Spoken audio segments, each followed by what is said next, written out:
Vini Júnior ultrapassou uma marca de Neymar na Espanha, mas os números não contam toda a verdade. E por falar no camisa 10 do Santos, será que ele voltou bem? Tem também uma lesão de um lateral já convocado pelo Ancelotti, muito preocupante. E quem vai ser o substituto do Bruno Guimarães? Esses são alguns dos principais temas do radar dessa segunda-feira, dia 16 de fevereiro. Vamos começar nosso giro pela Inglaterra. Birmingham 1, Leeds United também 1 pela Copa da Inglaterra. O Lucas Perry, que vinha sendo reserva do Leeds, ex-Botafogo, ex-Lyon, ele fez uma partidaça pelo Leeds nesse jogo, fez uma grande defesa que eu tô colocando aí na tela para vocês verem, assim, uma das melhores defesas desse final de semana, não teve culpa no gol, depois ainda fez uma outra defesa difícil e ainda pegou um dos pênaltis do Birmingham na disputa. Então, uma excelente notícia para a seleção brasileira, porque o Lucas Perry é um cara que eu gosto muito e que infelizmente virou reserva do Leeds por ter falhado consecutivamente. Quem sabe isso não ajuda a retomar a titularidade, mas para falar a verdade também, acho que tá puxado pro Perry, mesmo que ele volte a ser titular, tá com um período muito curto para ele convencer que pode ser uma opção confiável para a Copa do Mundo, mas é um cara que a gente precisa ficar de olho. E ainda pela Copa da Inglaterra, todos os jogos que eu vou citar aqui são por essa competição, o Wolverhampton venceu o Grimsby por 1-0 e foi uma assistência do João Gomes, que cruzou para o Bueno marcar. O João Gomes também acertou a trave numa cobrança de falta. Achei curioso porque nunca imaginei o João Gomes cobrando falta. É um cara que também se coloca na disputa para a seleção, já foi convocado pelo Ancelotti e é um dos jogadores que a gente vai citar aqui na disputa para ser convocado na vaga do Bruno Guimarães. A gente vai chegar lá daqui a pouquinho. Eu gosto muito do João Gomes, principalmente na questão defensiva, mas é fato que também a temporada dele não é espetacular, apesar de ser um dos poucos que se salva lá no Wolves. Lá na Inglaterra a gente ainda vai ter Arsenal 4, Wigan 0, gols de 2 brasileiros. O primeiro do Martinelli, conduziu muito bem e finalizou com a esquerda, cruzado. Eu posso ter minhas ressalvas em relação ao Martinelli, mas é fato que o brasileiro tem feito uma temporada muito boa. Apesar de não ser titular absoluto do Arsenal, ele tem números muito positivos, tanto é que só faltam 4 gols para ele ter a temporada mais artilheira da carreira. O recorde, por enquanto, se não me engano, é 22-23, que ele faz 15 gols na temporada, ele tem 11 na atual. Então é uma boa temporada sim do Martinelli e muito dificilmente eu imagino ele ficando de fora da Copa, por mais que eu não concorde com esse status de substituível. E sabe quem também pode aparecer na seleção? O Gabriel Jesus, cara. Eu achei que não ia dar tempo, mas cada vez mais o Jesus tem tido boas participações. Nesse jogo ele faz um golaço de cavadinha, muita frieza. É um cara muito técnico, com experiência. Tem informações de colegas que o Ancelotti gosta muito do Gabriel Jesus. Acho que é um perfil diferente. Não pode ser convocado para ser aquele 9 artilheiro, goleador. Ele nunca foi para mim, apesar de ser um cara que faz gols, ele não é um 9 por si só. Ele pode muito bem encaixar nesse esquema da seleção, sendo uma opção talvez ali no lugar do Matheus Cunha, que são características completamente diferentes, mas eu vejo o Gabriel Jesus muito mais como um segundo atacante, que pode render mais ao lado de um outro atacante do que ele sozinho, sendo o grande responsável ali por ocupar a grande área. Não, o Gabriel tem qualidade para sair jogando fora da área, tem drible, tem técnica, tem domínio. Eu gosto muito do Gabriel. É que a disputa tá muito acirrada. A gente tem o próprio Matheus Cunha, o Endrick, o João Pedro, a gente vai citar outros grandes centroavantes em termos de estatura, que podem fazer pivô, que agregam um jogo aéreo que é importante também, Igor Thiago, Igor Jesus, Evanilson, Pedro, enfim, não vou citar todo mundo aqui, mas o Gabriel Jesus de olho nele, cara, porque eu não ficaria tão assustado assim se o Ancelotti convocasse ele na próxima. E agora indo para Itália, Lazio 0-2 Atalanta,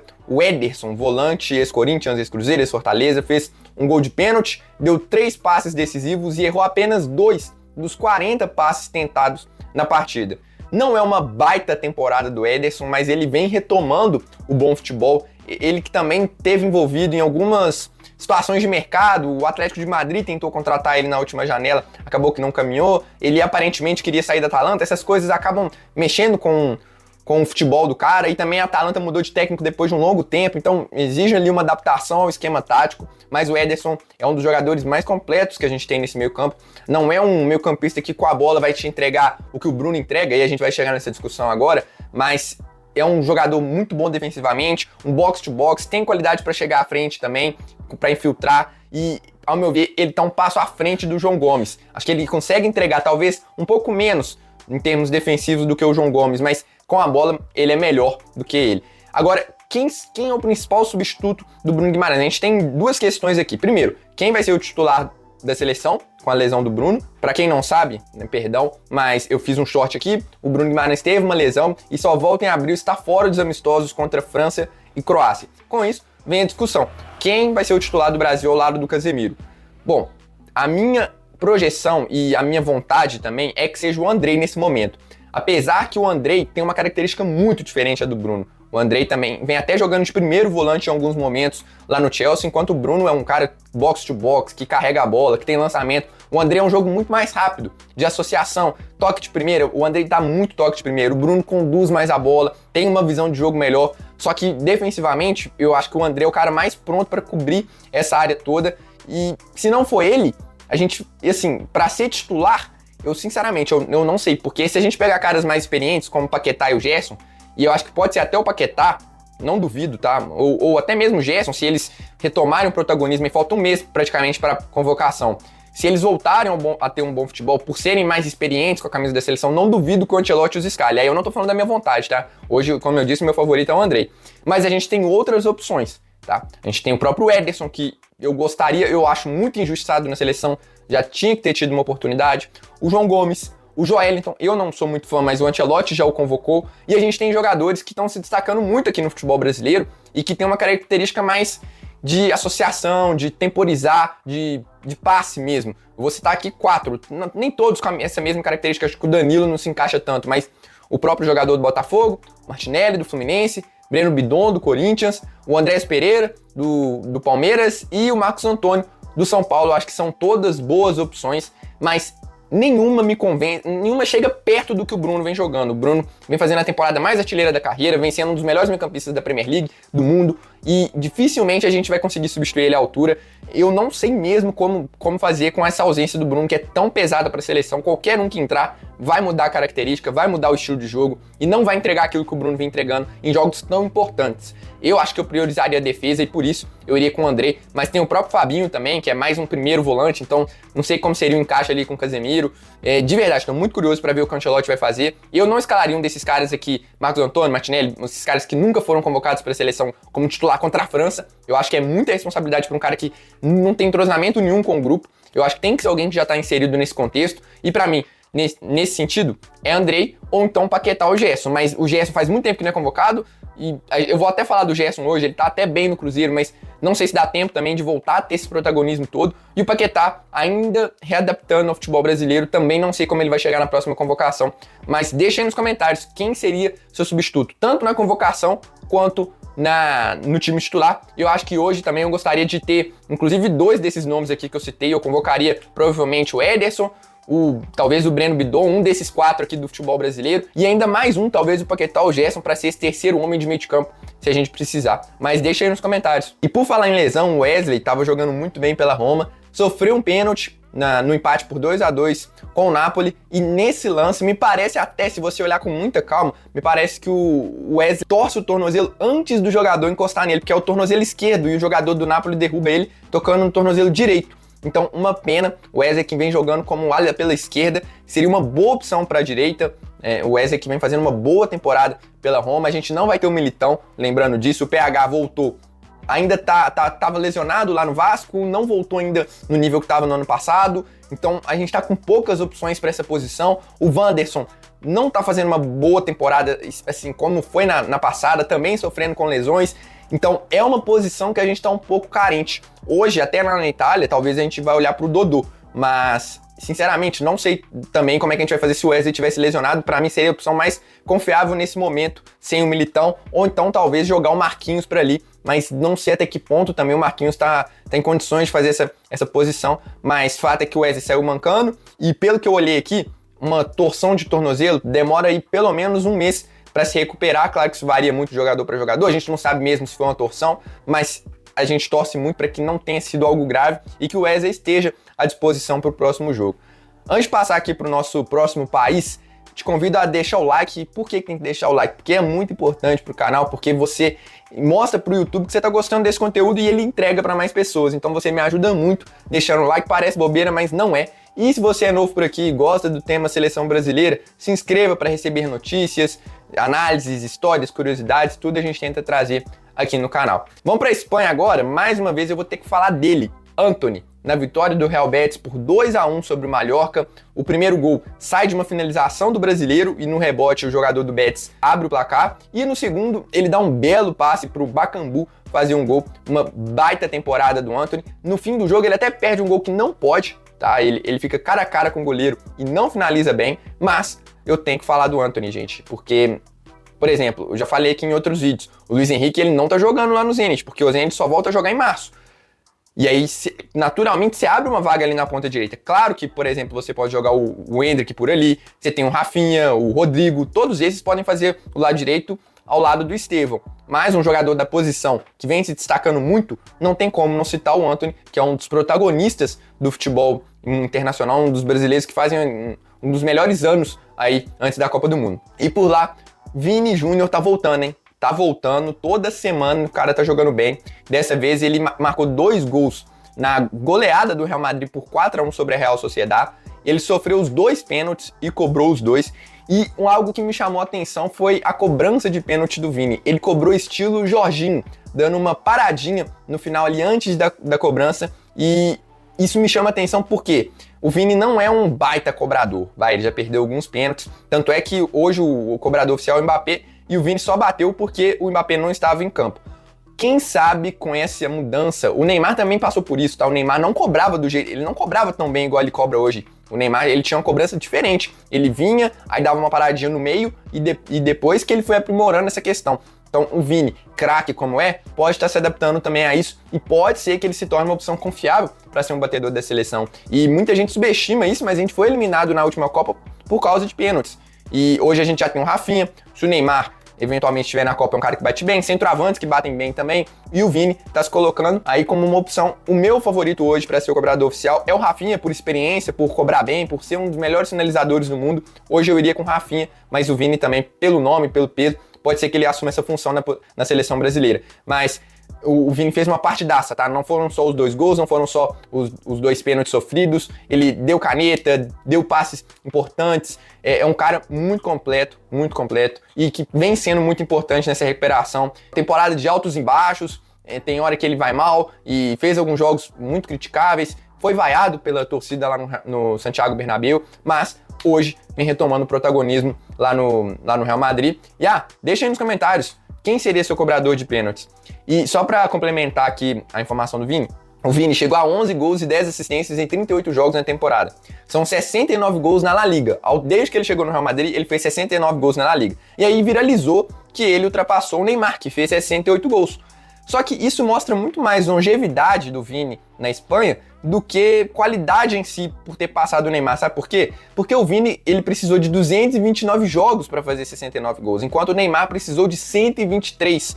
Quase metade aí que o Neymar precisou, uma média muito maior do que a do Vini. Então, cuidado com esses números, porque as páginas elas postam sem um contexto, tá? O Vini ultrapassou o número de gols do Neymar na Liga. Tá, mas quantos jogos a mais? Então, eu acho que isso diz pouco no final das contas. Mas de toda forma, ótima notícia essa boa atuação do Vini.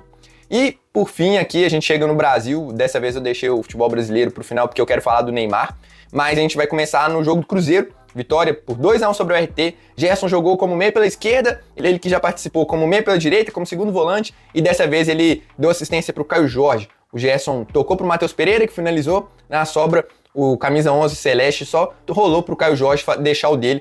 E foi um bom jogo do Gerson, tá? Bons números. A torcida do Cruzeiro tem gostado muito das atuações do Gerson. Acho que é questão de tempo para ele retomar o protagonismo. É que o Cruzeiro não está muito bem coletivamente, mas acho que o Gerson vem sendo um dos caras que vem se salvando. E para não deixar de falar do Caio Jorge, continua o Faro artilheiro, tá? Artilheiro do Campeonato Brasileiro, do Campeonato Mineiro, perdão, com 5 gols. E na temporada são 6 gols em 8 jogos. O Caio Jorge também é um cara que se coloca no nível de seleção brasileira, mas a concorrência é muito pesada, não dá pra chamar todo mundo, né? Se a gente convocasse todos os centroavantes que a galera pede, ia ter 20 centroavantes na seleção, então não dá pra convocar todo mundo. Eu já adianto aqui que eu acho difícil que o Caio Jorge vá pra Copa, porque realmente é muito disputado ali. E outro meio-campista que se destacou, o Paquetá, fez o primeiro gol dele pelo Flamengo, na vitória por 2-1 sobre o Botafogo, de primeira no cantinho, belo gol do Paquetá.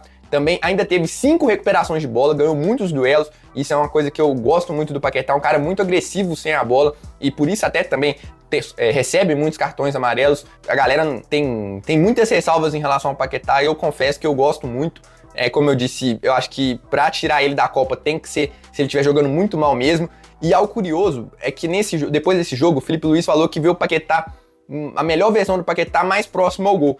E eu tenho minhas ressalvas. O Paquetá, pra mim, a melhor posição dele é como terceiro homem de meio de campo. Não é nem um camisa 10, não é nem um segundo volante, nem um meio pela direita, nem um segundo atacante. Eu acho que o Paquetá rende muito quando ele tem dois homens por trás. E o Paquetá é o terceiro ali, podendo fazer esse box-to-box, podendo circular um pouco mais. Eu acho que é a melhor posição pra ele. E é assim que o Ancelotti vem escalando ele na seleção também. Quase como um pouquinho mais adiantado, né? Como um segundo atacante ali na função do Matheus Cunha, mas com mais responsabilidades defensivas. Eu acho que o Paquetá tem uma característica que não são todos os meios que tem, que é ser muito bom ofensivamente e defensivamente, mas pode deixar aí nos comentários, eu sei que a galera não é muito fã dele. E pra fechar, o Neymar voltou, jogou 48 minutos, e aí o Neymar, eu vou ter que abrir uma exceção aqui no canal, porque geralmente eu falo ou de quem foi muito mal, ou de quem foi muito bem. Só que o Neymar é um caso à parte, eu acho importante a gente fazer esse acompanhamento. Não vai ser toda semana que eu vou falar do Neymar aqui, vai ter jogo que ele não vai ter, né, feito tanta diferença assim, só que por ter sido a volta dele, eu achei importante trazer aqui, porque me impressionou, não impressionou, mas me deixou mais otimista a leveza dele. Eu achei o Neymar muito mais leve fisicamente. Eu tava achando o Neymar pesado no final da temporada passada. Eu sei que teve a lesão, mas antes mesmo da lesão, eu tava achando que ele já tava demorando um pouco pra reagir, a explosão dele. E eu achei nesse jogo um pouco mais leve. Eu acho que isso é o principal aspecto da gente observar nessa partida, porque ele já entrou, o Santos estava ganhando por 3-0, depois o Velo Clube teve um jogador expulso. Então, tecnicamente, é até um jogo ruim da gente avaliar, mas só pra não deixar de falar também, o Neymar deu uma assistência pro Gabigol, só que foi aquela assistência muito mais, ele roubou a bola e a bola sobrou pro Gabigol, então não foi um mérito muito mais de pressionar ali do que de genialidade, mas ele teve outros bons lances, tá? Teve dribles, tocou rápido, achei isso legal também, soltou a bola muito rápido, eu acho que precisa disso. O Santos me parece que com o Gabigol e com outros jogadores que chegaram, por exemplo, o Moisés, vai ser um time que consegue atacar um pouco mais o espaço, isso vai ser, e o Beckler falou isso muito inteligentemente na transmissão, o Neymar precisa de caras que avancem, que deem profundidade ao time, que façam um facão para receber, porque essa é a principal característica do Neymar, e muitas vezes os caras se aproximam ao invés de correr no espaço, o que, ao meu ver, prejudica o jogo do Neymar, mas foi uma boa reestreia, digamos assim, me deixou otimista com o Neymar. Quem acompanha aqui o canal já sabe que se estiver jogando, tem que levar, pra mim é muito difícil deixar o Neymar de fora da convocação. E o Neymar também se irritou, pra falar um pouquinho da postura dele, se irritou com o zagueiro do Velo Clube, mas cara, sinceramente, eu não é querendo passar pano pro Neymar, mas pô, o cara volta, todo mundo sabe, né, parece que os caras fazem de maldade, porque uma coisa é você machucar o Neymar, pô, tive que dar uma entrada aqui mais forte pra fazer uma falta, tive que, não é tirar o pé porque é o Neymar, mas pô, o Neymar já tinha soltado a bola um tempão, o zagueiro foi lá e deu um carrinho totalmente desnecessário e maldoso nele, não tem como não ficar nervoso. Então, dessa vez eu entendo, eu já critiquei a postura do Neymar aqui várias vezes, teve um jogo contra o Flamengo que foi ridículo, ele reclamando o tempo inteiro, mas dessa vez eu entendo, porque realmente eu achei muito desnecessário. O que o zagueiro fez com ele realmente é algo que irrita qualquer um. Enfim, é importante a gente acompanhar o Neymar para ver a evolução dele, mas para a próxima convocação, e aí não é o que eu quero, tá? Mas pelo que o Ancelotti já falou, o Neymar pode jogar até 7 jogos. Eu acho muito difícil que o Ancelotti o convoque com apenas 7 jogos. Eu não sei que o Neymar esteja comendo a bola absurdamente. Pô, jogou contra o Palmeiras, jogou contra não sei quem, fez gol, deu assistência. Não tem jeito, cara. O Neymar com 7 jogos tá destruindo. O que não aconteceu ainda no futebol brasileiro. Aí beleza, mas agora com 7 jogos somente, sendo que o Ancelotti tá batendo nessa questão da questão física, eu acho difícil o Neymar ser chamado, por mais que pudesse ser importante, o Ancelotti tem um primeiro contato ali, ver o que encaixa, o que não, mas sinceramente, eu não tenho muitas expectativas em relação a isso. Você ainda tem esperança em relação ao Neymar? O que você tem a dizer sobre o Neymar na seleção brasileira? Deixa aí nos comentários. E dessa vez, pessoal, e daqui pra frente eu vou tentar priorizar um pouco mais jogadores que realmente estão no radar. Então, por exemplo, eu ia falar aqui do Douglas Luiz, que é um cara que voltou bem, mas ainda não está nesse nível de seleção brasileira, mas a gente fica acompanhando. Eu vou tentar deixar na descrição, nos comentários, uns rápidos comentários sobre outros jogadores que também chamaram atenção nesse final de semana. Espero que vocês tenham curtido, um abraço e até a próxima.